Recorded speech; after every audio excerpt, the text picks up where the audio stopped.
শেখ মুজিবুর রহমানের জন্মশতবার্ষিকী উপলক্ষে মুজিব বর্ষ পালন ও সারা দেশে 10,000-এর বেশি মুরাল ভাস্কর্য নির্মাণ করেছে ক্ষমতাচ্যুত আওয়ামী লীগ সরকার। দুদক বলছে, সাবেক প্রধানমন্ত্রী শেখ হাসিনা ও তার বোন শেখ রেহানা সহ অন্যান্যরা শতবর্ষ পালনের নামে রাষ্ট্রের 4,000 কোটি টাকা ক্ষতিসাধন করেছে।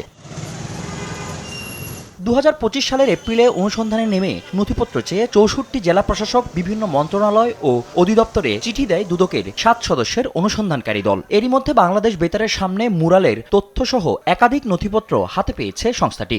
শেখ মুজিবের জন্মশতবার্ষিকী পালন এবং সারা দেশে বিভিন্ন জায়গায় 10,000-এরও বেশি মুরাল ভাস্কর্য নির্মাণ করে রাষ্ট্রীয় কোষাগার থেকে 4,000 কোটি টাকার বেশি অর্থ অপচয়ের অভিযোগে যে অনুসন্ধান চলমান রয়েছে, অনুসন্ধানকারী কর্মকর্তাগণ বিভিন্ন সংশ্লিষ্ট দপ্তরগুলোতে পত্র প্রেরণ করেছিলেন, অনেক জায়গা থেকে তথ্য পেয়েছেন।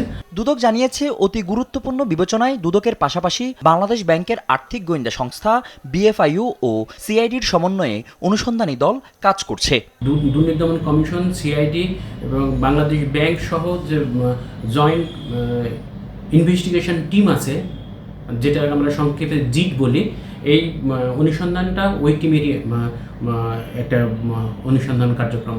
সংসদে এক প্রশ্নের জবাবে গেল রোববার অর্থমন্ত্রী জানান, মুজিব বর্ষে শেখ মুজিবুর রহমানের ছবি ও বেদি তৈরি, সরকারি অফিসে ব্রোঞ্জ, তামা ও মার্বেলের পাথরে মূর্তি নির্মাণ এবং সময় গণনার ডিজিটাল বোর্ড তৈরিতে 982 কোটি টাকার বেশি ব্যয় হয়। 982 কোটি ফজলাদিত্য, দেশ টিভি, ঢাকা।